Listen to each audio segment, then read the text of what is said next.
దేవుడు పలానా అమ్మాయినే చేసుకోమని ఎక్కడా చెప్పడు, పలానా వ్యక్తినే చేసుకొని ఎక్కడా చెప్పడు. మరి ఎలా తెలుస్తాయి అంటే బాగా వినండి, దేవుడు బౌండరీస్ చెప్తాడు. బౌండరీస్ ఏంటంటే విశ్వాసినే పెళ్లి చేసుకోవాలి, అక్కడ వరకు చెప్తాడు.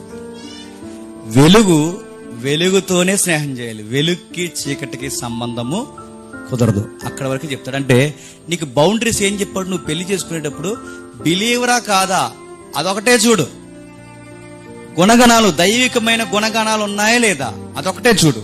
ఆ బౌండరీస్ లోనే నీకు నచ్చిన పర్సన్ ఎవరైతే ఉన్నారో చెప్పండి, దైవ చిత్తానుసారంగా సంఘ పెద్దలు కాపుల సమక్షంలో ఆ సంబంధం ఓకే చేసుకోలేదు, ఒక సిస్టమేటిక్ గా వెళ్ళు, అప్పుడు దైవ చిత్తం నెరవేరినట్లు. అంతేగాని పొడవగొన్నాడు, పొట్టుగా ఉంది, ఇది పద్ధతి కదండి, ఇలాంటి పద్ధతులని మీరు తీసుకొచ్చారు అనుకోండి, అది దైవ చిత్తం అని అస్సలు అనిపించుకోదు. కనుక అనిపించుకోదు. దైవ చిత్తం అంటే బౌండరీస్ మాత్రం చెప్తారు. ఎందుకంటే నచ్చే విషయంలో ఎవరికి వాళ్ళకి దేవుడు ఫ్రీడమ్ ఇచ్చాడు లేదు, ఇచ్చాడు. అది చెప్పడు దేవుడు, నల్లగున్న ఆవిడని చేసుకో అని చెప్పడు. నీకు ఫ్రీడమ్ ఉంది అక్కడ, నీకు నచ్చిన ఆవిడని చేసుకో.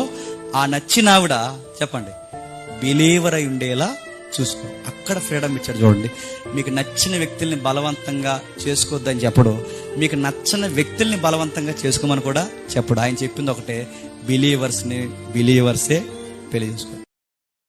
Download ShareChat.